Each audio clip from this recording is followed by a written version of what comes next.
licenciada Laura Ceballos Alcázar, a nuestra amiga, la licenciada Laura Ceballos Alcázar, miembro de esta familia Sin Censura y de las mesas de diálogo de lunes. Mi querida Laura, ¿cómo te va? Muy buenas tardes. Vicente, Toñito, todos amigos, muy bien, muchas gracias. Presente los lunes de la mesa de las comadritas aquí en Sin Censura. Al rato llega la querida Alina Duarte, pero hay tantos temas, querida Laura, que si me permites, déjame poner algunos para que los vayamos comentando, si te parece, Laura. Por ejemplo, lo de la quema de libros que llevó al presidente Andrés Manuel López Obrador a pronunciarse, y en ese sentido también a exhibir a Maru Campos, la gobernadora panista de Chihuahua, y al ministro Luis María Aguilar, quienes pues continúan con esta campañita contra los libros de texto gratuitos. Y bueno, súmale al obispo de Aguascalientes pidiéndole a su feligresía marchar contra los libros marxistas. Hazme tú el favor. ¿Cómo ves esto, mi querida Laura? Pues mira, Vicente, esta es la nueva intentona de quererle decir al presidente que las minorías son las que quieren regresar al poder. Pero hay que tener en cuenta algo bien fuerte. Esto lo mandata la Constitución, es una de las prerrogativas del gobierno federal, y en esta plena invasión de poderes, tanto la gobernadora Maru Campos como los otros gobernadores, porque está también ahí el gobierno de Coahuila queriéndose meter en esta cuestión, y hubo también en el fin de semana parte de la quema medieval de libros en Chiapas, hubo aquí en Morelos, en Guerrero, estas uniones de padres de familia, que además son generalmente de padres de familia de escuela de paga, que se oponen a que los niños de escuelas federales o rurales tengan mejores materiales de calidad pensados pues de manera transversal en todos los sentidos, pues promoviendo una educación como lo dicta la Constitución, de calidad, de excelencia, y que atiende los problemas y necesidades pues directos de cada comunidad, y que además, tengo que decirlo porque también he sido maestra, los maestros son personajes no nada más importantísimos en la vida de la escuela, de los niños, sino de la comunidad, y son personas de muchos recursos e inventiva. Es decir, estos libros nada más son un referente sobre el cómo van a poder ellos empezar a utilizar estos materiales para imaginar sus propios métodos de, no sé, configuración de algún tema que les sea a ellos significativo. Eso por un lado. Y por el otro lado, pues estamos viendo cómo la Suprema Corte constantemente está metiéndose en temas que no le aquejan. Es increíble ver cómo antes la Corte, además de sumisa y omisa, pues nada más servía para plegarse a los intereses de aquellos pues que tenían el dinero para comprar las voluntades. Hoy abiertamente salen y pues en una equiparación golpista ejecutan tareas que no les son conferidas. O sea, ¿cómo es posible que un solo ministro, uno, sea capaz de frenar todo el proceso de entrega de los libros de texto de alguna entidad, como en el caso de Chihuahua? Eso es, además de bochornoso, es increíblemente deshonesto de parte de la Suprema Corte. ¿Cuáles son las funciones básicas de la Suprema Corte? Bueno, en los temas que se ponga a consideración la constitucionalidad o la violación que pueda alguna ley, algún decreto, algún acto violar, digamos que el diseño de la Constitución, lo que emite la Constitución como una ordenanza, pues se pone a consideración de la Corte, y es la Corte la que en una deliberación colegiada decide si tal es violatoria del texto constitucional. Pero en este caso estamos viendo a personajes que de sus pistolas, porque se les hincha la gana, tienen esta nueva autodeterminación de facultades, y entonces se les hace cómodo, porque tienen el poder económico y mediático de su lado, salir a decir que tal o cual cosa no puede ser permitida. En el caso de los libros de texto, hace 8 días lo decíamos, papás, entren al sitio de Conalitec, descarguen los materiales, nadie les puede prohibir a ustedes que tengan los materiales ahí en su teléfono celular, en un formato PDF que casi no pesa, y que ustedes puedan revisarlos y hacerlos útiles con sus chavos ahí en su casa. Otra cosa, si a la escuela en Chihuahua, no sé, en la capital o en algún otro municipio, no van a llegar estos materiales por esta interferencia de la Corte y de la gobernadora, probablemente no puedan entregarlos de la bodega de los libros a la escuela por este impedimento, pero nada impide que ustedes vayan a la bodega y exijan con su comprobante, una copia que lleven del comprobante de inscripción del chavo o la niña que tengan en el grado que requieren los libros y se los tienen que entregar. También hubo maestros que estuvieron ofreciendo de alguna manera estos amparos colectivos para interponerlos en contra de estas pues determinaciones autoritarias, ilegales e inconstitucionales de la gobernadora y de quienes se opongan a la entrega de libros. Pero la quema de libros como tal, Vicente, así hubiera sido un solo tomo, es, por decirlo poco, medieval, pero nos demuestra esta intolerancia de los padres de familia de escuelas que tienen para pagar una colegiatura y se oponen destruyendo la oportunidad de que niños de las comunidades más vulneradas, tradicionalmente olvidadas de los programas sociales durante muchos sexenios, también en este que estamos intentando hacer un cambio de nación de la mano de todas y de todos, pues les lleguen estos materiales y pues los quieren igual, perdón la majadería que voy a decir, pero los quieren brutos, los quieren que no piensen, que no razonen, que no sepan leer, que no tengan mejor calidad de educación. ¿Por qué? Porque una persona que tiene un libro en las manos es una persona que tiene la llave para cambiar la forma de vivir y cambiar su mundo. Entonces, los quieren brutos porque es la única manera que pueden en la derecha y en los grupos conservadores seguir dominando a las personas tradicionalmente vulneradas por ellos. Entonces, la verdad, una de las actuaciones más paupérrimas y más inmorales que habíamos podido imaginar de esta derecha rancia y conservadora. Ya como que esta campaña contra los libros de texto ha tomado otra dimensión, no solamente por esta quema de libros en Chiapas, sino, les decía, hasta autoridades jerarcas de la Iglesia Católica, como el obispo de Aguascalientes, metido en la promoción de marchas contra los libros de texto. Mi querida Alina Duarte, también te saludamos con mucho gusto. ¿Cómo te va, Alina? Buenas tardes. Hola, ¿qué tal, Vicente? Querida comadre Laura, la audiencia de Sin Censura. Pues bien, empezando aquí la semana Sin Censura y con temas contundentes como este de los libros de texto gratuitos, que pues no es exageración, pero veíamos que justo en la Alemania nazi era donde si se consideraba un libro como subversivo, pues se eliminaba, ¿no? Y se quemaba. Entonces, ahora estamos viendo, hace unas semanas veíamos a Marco Cortés, presidente del PAN, decir que le arranquen las hojas, ¿no? Que se deshagan de los libros.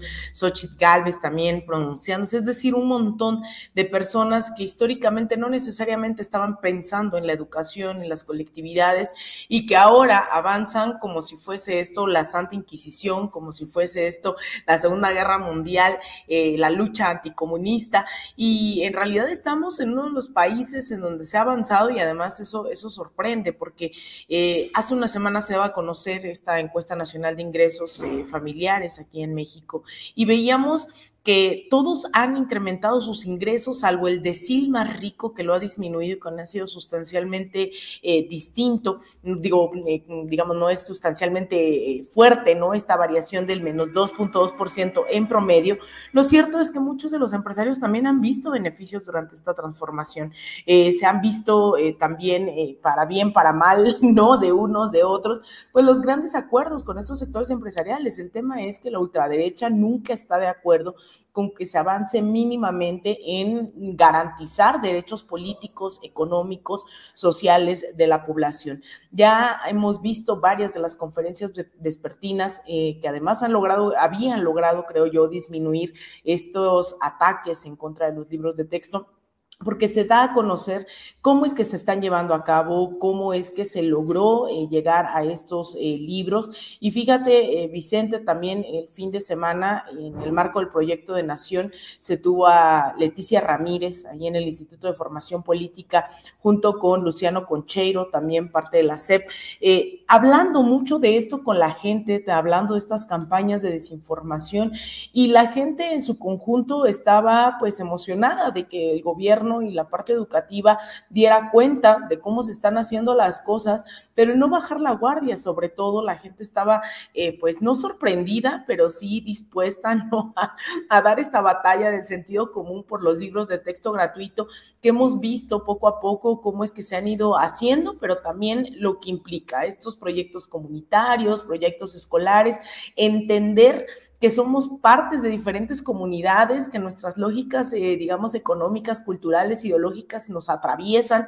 y que eso no nos hace menos o más importantes en la sociedad, sino que tenemos que seguir conservando y construyendo ese conocimiento colectivo. Y creo que esta apuesta no la habíamos visto no solo en México, sino también en otras latitudes de América Latina, que se han hecho reformas, que se ha tratado de avanzar un poco en esta materia de cómo se implementan los planes educativos.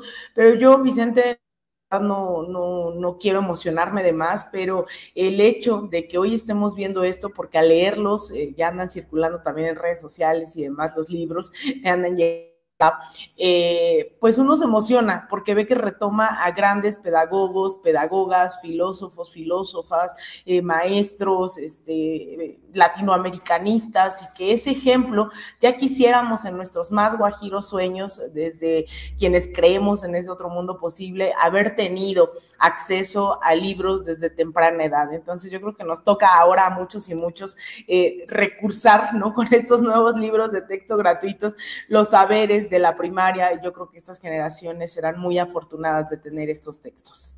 Así es. Y si en su momento fuimos críticos, muy críticos de Gabriel Cuadri por sus comentarios sobre Guerrero, Oaxaca y Chiapas, pues ¿qué me dicen de las desafortunadas declaraciones de Xóchitl Gálvez sobre que allá en el sureste hay una cultura de gente que no quiere trabajar 8 horas seguidas?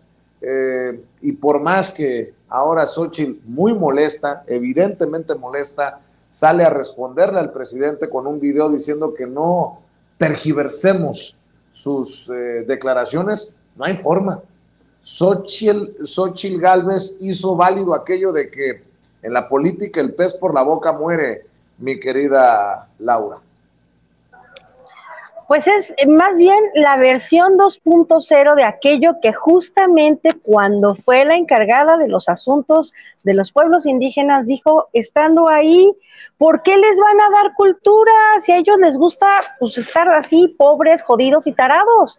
Es exactamente lo mismo, Vicente. Mira, la gente que tenemos, mi abuela era de Chiapas, o sea, duele porque Chiapas no nada más es el gran abastecedor de productos sin los que no nos imaginamos los mexicanos: café, chocolate, plátano, mango, pero además atañir a las personas más tradicionalmente vulneradas, a las que se les despojó de todo, desde su identidad ideológica, religiosa, lingüística, a las que se les arrancó de sus comunidades para irlas a aventar a otra, porque grandes corporaciones necesitaban extender sus, no sé, cafetales o ranchos lecheros.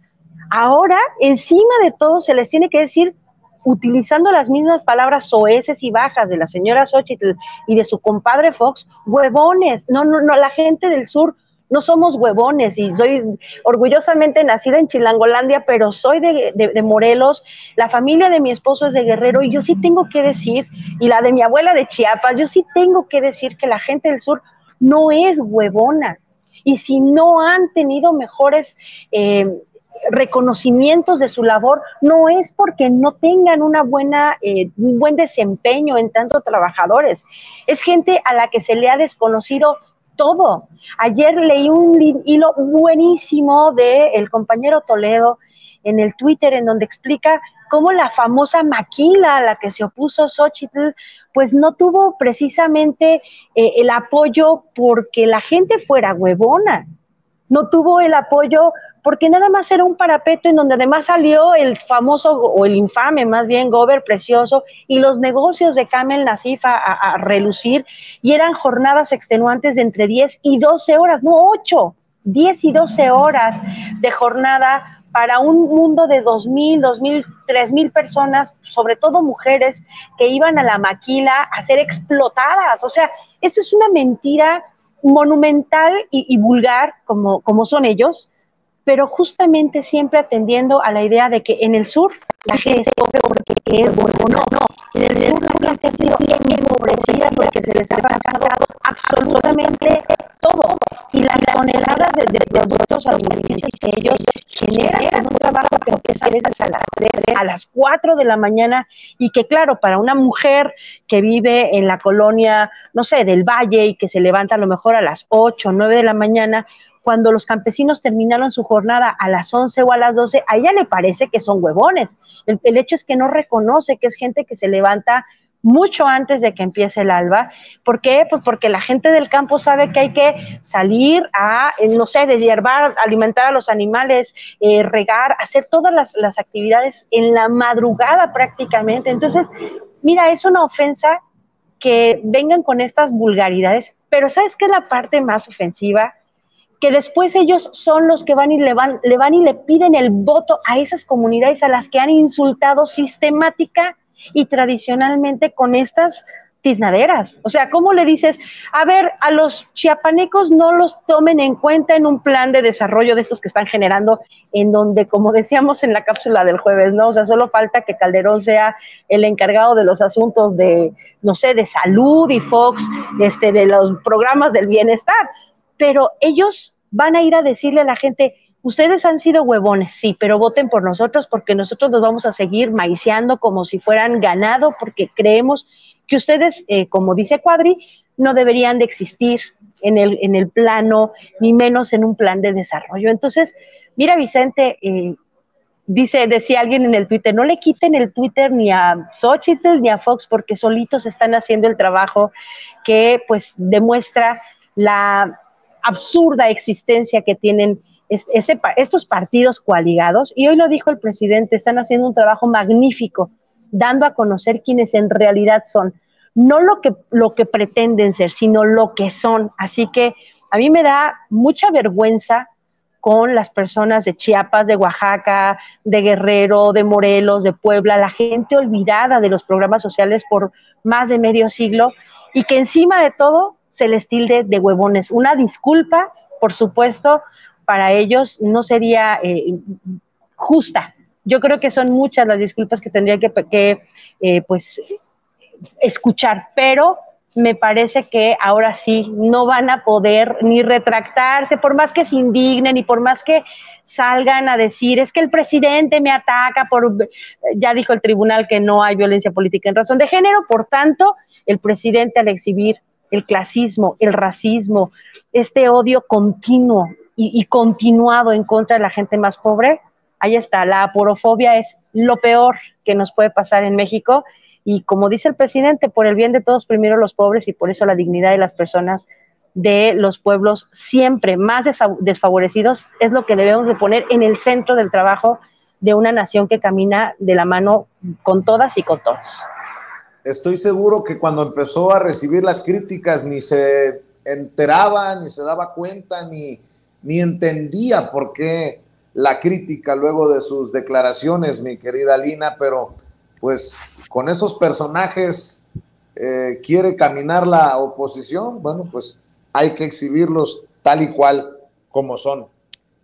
Mira, se ponen de pechito, ¿no? La candidata X ha hecho pues gala en varias ocasiones, y no solo ahora, no solo de hace 2 meses. Xóchitl Gálvez ha insistido en ser la misma persona clasista, racista, que se ha denominado a sí misma como, que le juega más bien al outsider, ¿no? Durante las últimas semanas, pero en realidad estos son, y no solo es Xóchitl, No solo es Santiago Krill, no solo es Enrique de la Madrid, es todo un proyecto el que están tratando de encabezar. El Frente Amplio por México nos ha permitido un poco esquematizar a la derecha en este país, que trata por la vía al menos electoral, hay que decirlo, ¿no? Eso al menos fingen, se hacen fraude entre ellos, pero creen todavía, a estas alturas su desespero todavía no es tanto, creen todavía que pueden llegar por la vía electoral y muestran que su proyecto está anclado en el ángel de la dependencia, ¿no? Que es un proyecto abiertamente neoliberal a quien ponen a redactar su, ni siquiera se llama proyecto, algo así de que van a tratar de implementar si en sus sueños más lejanos llegan a la presidencia en 2024, ponen a cabeza de vaca al frente de la seguridad, muestran este racismo, este clasismo, muestran que no están por un proyecto colectivo, están por el proyecto de las élites, de lo que representa un prófugo de la justicia, justamente como cabeza de vaca, como todos los que desfilaron aquel día de la presentación del Frente por México. Bueno, cabeza de vaca no estuvo porque justamente está en Estados Unidos, evadiendo la justicia, ¿no? Entonces, esos son, y yo estoy muy feliz de que ya directamente no se nos diga que esto es un complot o que somos paranoicos, se están aglutinando ellos y ellas solas en estos proyectos, y todavía hay otros que sí habría que preocuparnos, que van más a la derecha, que son personajes como Verástegui, como Lili Telles, América Rangel, estos personajes que no escatiman en desear golpes de Estado, en ser antidemocráticos, en buscar salidas autoritarias. Por cierto, la vez pasada critiqué aquí en tu programa, Vicente, a Nayib, y en redes se me fueron encima porque creen que la vía del autoritarismo va a ser la respuesta permanente, pero bueno, hay quienes adoran a Nayib Bukele, justamente uno de los personajes impulsados por el trumpismo, al igual que Jair Bolsonaro y ahora por Javier Milei o aquí por Verástegui. Entonces, digamos que se miran a sí mismos como esa opción, dice la gente, pero representan lo mismo estas ultraderechas en toda la región. Hay unas que son, incluso recordemos que estas ultraderechas se burlaron del PAN y seguramente de muchos del Frente Amplio, porque no los catalogaban como derecha de verdad, ¿no? Que no tienen un proyecto sólido. La ultraderecha sí lo tiene en contra de los derechos de las mujeres, de las minorías excluidas, pero de manera tajante. Y ahora también hay un pleito entre las derechas que creen que realmente Xochitl Gálvez es progresista y de izquierda, al igual que Santiago Krill. Pero bueno, esa es arena de otro costal. Yo solo diría, Vicente, que ahora que estamos viendo esta oportunidad única, no la desaprovechemos, sigamos demostrando quién es la derecha, que sus palabras no o sea, en algunos momentos representan tal cual lo que son, por mucho que se echen para atrás después y quieran decir y necesiten vocero de lo que Xochitl quiso decir, ¿no? Como Vicente Fox, pues ahora tenemos también esta oportunidad de desmontar todas esas narrativas de progreso, libertad, democracia que se nos venían, que nos vinieron diciendo por tantas décadas, pero que ahora vemos realmente quiénes son de pies a cabeza. También grotesco que desde la Iglesia Católica quieran meter la mano, ¿no? O están metiendo la mano. Ya mostrábamos al obispo de Aguascalientes y también pues hay que seguir echándole ojo a la autoridad electoral, sobre todo al Tribunal Electoral del Poder Judicial de la Federación, en donde quieren negar el pasado calderonista de Reyes Rodríguez Mondragón, el magistrado presidente, querida Laura. Fíjate que esto, Vicente, es muy sintomático de con quiénes están sus lealtades. Yo decía cuando fue el cambio de la presidencia del INE, que no echáramos las campanas al vuelo, no todo está ganado a favor de la democracia como la debemos entender. Obvio, el Tribunal Electoral es otra historia y sabemos que quienes están hoy de magistrados y magistradas pues tienen pues sus deudas, ¿no? Con quienes los impusieron, bueno, los sugirieron para ser aprobados por la Cámara de Senadores. Y esto que dices es muy, te demuestra exactamente hacia dónde tienden siempre los círculos que tienen que ver con el Poder Judicial. El Tribunal Electoral es una entidad del Poder Judicial de la Federación y como buenos pertenecientes a el núcleo de lo conservador, pues para ellos esto es algo que debe de estar bien apoyado. Esta parte, por eso te digo que es muy incómodo escuchar cómo la Corte toma unas banderas, desecha otras, en vez de estar preocupado el ministro Luis María Aguilar por la entrega de libros, que son un derecho que se garantiza lo que se expresa en el artículo 3º, en vez de estar preocupado por eso, tendría que estar muy preocupado y muy ocupado, y la Corte, en ver cómo se desarrolla este claro golpismo de sotana, por ejemplo, violando todo lo establecido desde la ley de la reforma de 1862, en donde se separó definitivamente la Iglesia del poder del Estado. Y sin embargo no lo vemos. Y en el tribunal y en el INE, debo decirlo, o sea, la simulación de, pero el presidente sí comete violencia política en razón de género, pero no vemos lo que en realidad subyace, no nos damos por enterados de estas claras manifestaciones antidemocráticas. Es muy vergonzante, Vicente, Alina, porque al final de cuentas es volver a caer en el juego de la simulación, y ya los ciudadanos no estamos ni tantito dispuestos a seguir sometiéndonos a un poder metaconstitucional. La Constitución, de verdad, por más que tenga 700 parches, en su parte dogmática es muy clara y muy bien cimentadas cuáles son las facultades de unos y de otros, y los magistrados, el Poder Judicial en su conjunto, violenta este carácter que debe de tener, pues ahora sí que el Poder Judicial. Entonces, ver esta clase de manifestaciones de poder, porque pueden y porque tienen esa prerrogativa mal habida a su favor, pues nos debe de también poner en perspectiva de qué país queremos que se construya en el siguiente sexenio, que es un cambio que nos va a permitir de alguna manera, pues ahora sí que volver a tener la sartén por el mango. Si nosotros construimos una lucha frontal, un bloqueo a esa oposición, y nos volvemos a convertir en la fuerza mayoritaria que se requiere para poder cambiar las leyes. Las leyes están así porque así fueron diseñadas cuando el PRI y el PAN gobernaban. ¿Para qué? Pues para poder. Entonces, esto es necesario de tomar en cuenta.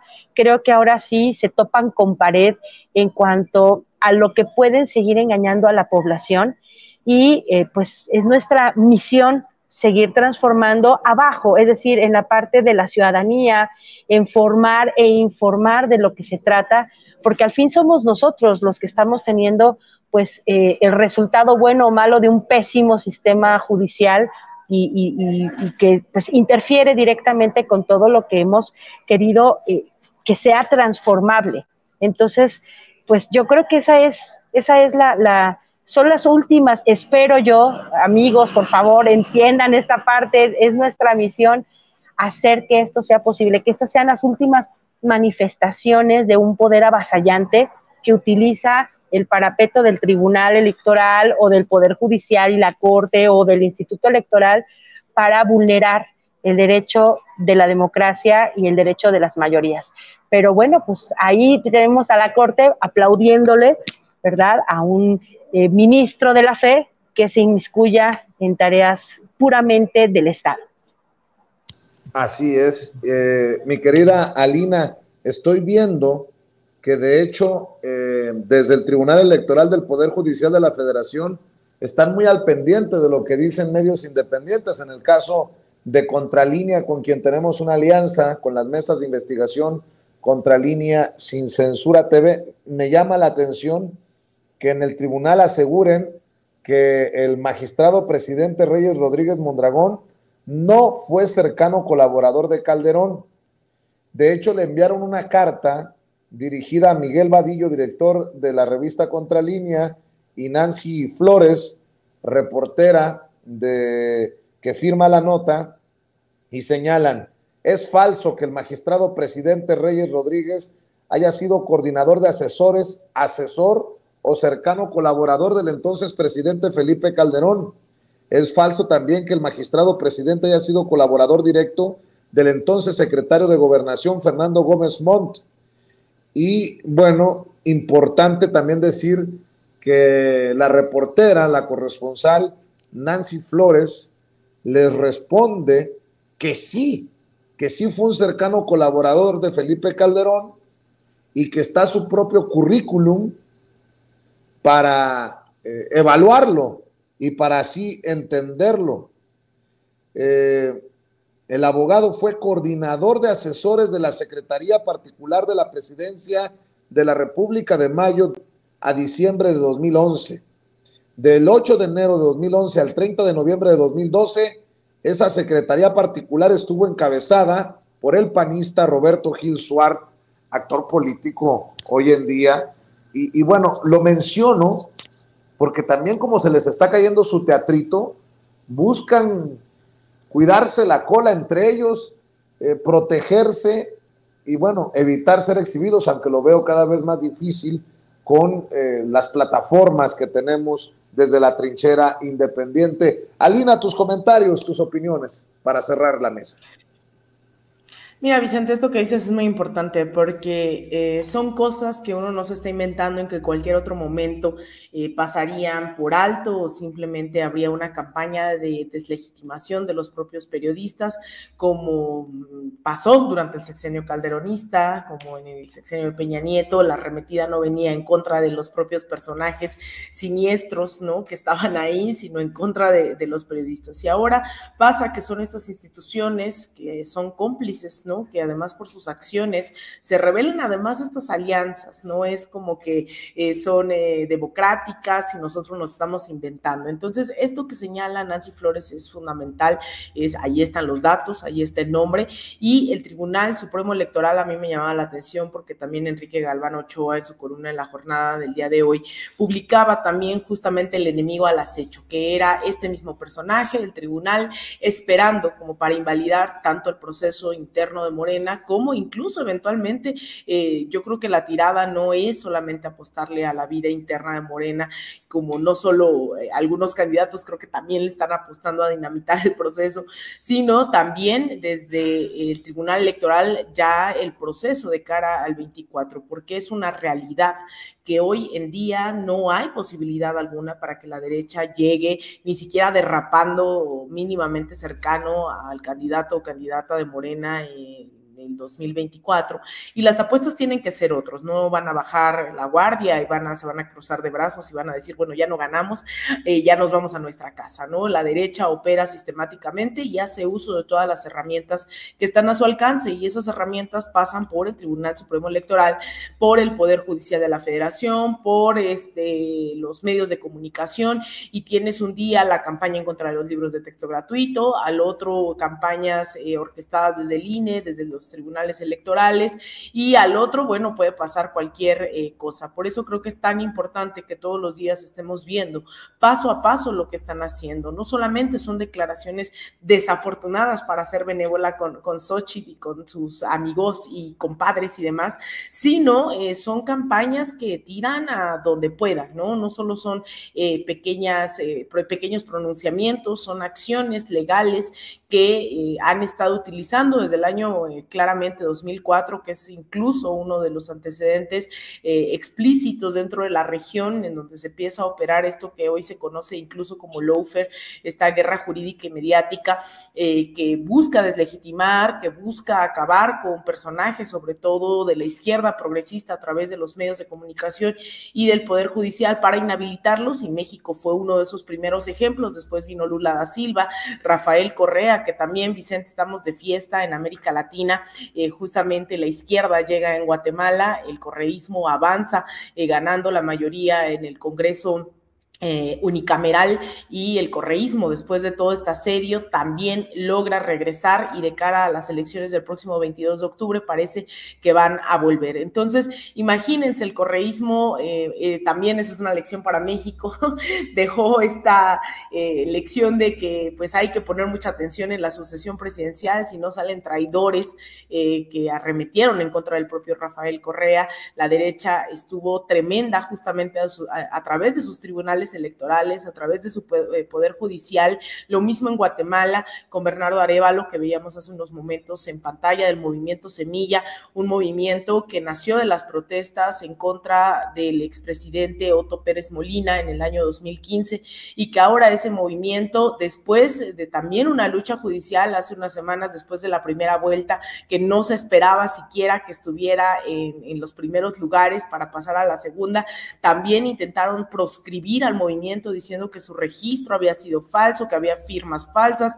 Es decir, esta arremetida de los tribunales electorales es fundamental para las derechas de México y el continente. Fue en Guatemala hace 2 semanas, fue en Ecuador desde el 2017 hasta la fecha, porque todavía en las últimas elecciones no les querían dar el registro, como el Frente de la Revolución Ciudadana, tuvieron que inventarse en las elecciones pasadas cómo llegar, e intentaron por todas las vías el Poder Judicial, le encerraron a Lula da Silva, intentaron incluso los discursos de odio y lograron proscribir a Cristina Fernández de Kirchner, quien no pudo participar en estas elecciones primarias de hace unas semanas y mucho menos en las próximas presidenciales en unos meses. Entonces es muy importante que no bajemos la guardia, que no minimicemos todos estos eventos, que tengamos en el radar a estos personajes con alianzas de sexenios pasados, porque las lecciones ya están dadas, tanto de México con el intento de desafuero, con el desafuero en el año 2004, porque sí lo lograron, salvo por la movilización también de la población, que después pues nos dio les dio la victoria, ¿no? Les dio la razón a la gente en el 2018, pero bueno, yo nada más quiero insistir en que este Poder Judicial tiene que pasar junto con sus tribunales electorales por una urgente reforma, Vicente. No podemos seguir caminando en un país que busca erradicar las desigualdades con este tipo de sistemas judiciales. Así es, querida Lina, ¿por qué no cerramos invitando a la audiencia de Sin Censura a tus trincheras? Muchas gracias, Vicente. Pues a mí me encuentran todos los días aquí en Sin Censura. Me encuentran en X, en Alina Duarte _, en Threads y en Instagram _Alina Duarte. También ahora estamos le estamos jugando a las cápsulas en TikTok, a ver qué tal nos va, en De Raíz _Media. Ahí también en Twitter, en X, en Instagram, en De Raíz, nos encuentran en este nuevo proyecto colectivo que estamos impulsando. Así que bueno, ahí también les invitamos a que nos sigan en nuestro canal de YouTube y en todas las plataformas de Raíz. Un abrazote, Vicente, a ti, a toda la audiencia benévola de Sin Censura, y a mi comadrita Laura y a todo el equipo de Sin Censura. Claro que sí, Alina. Laura Ceballos Alcázar, también invitemos a la audiencia de Sin Censura a tus trincheras. Laura. Ahí está, ya. Ahí sí te escucho, ahí te escucho.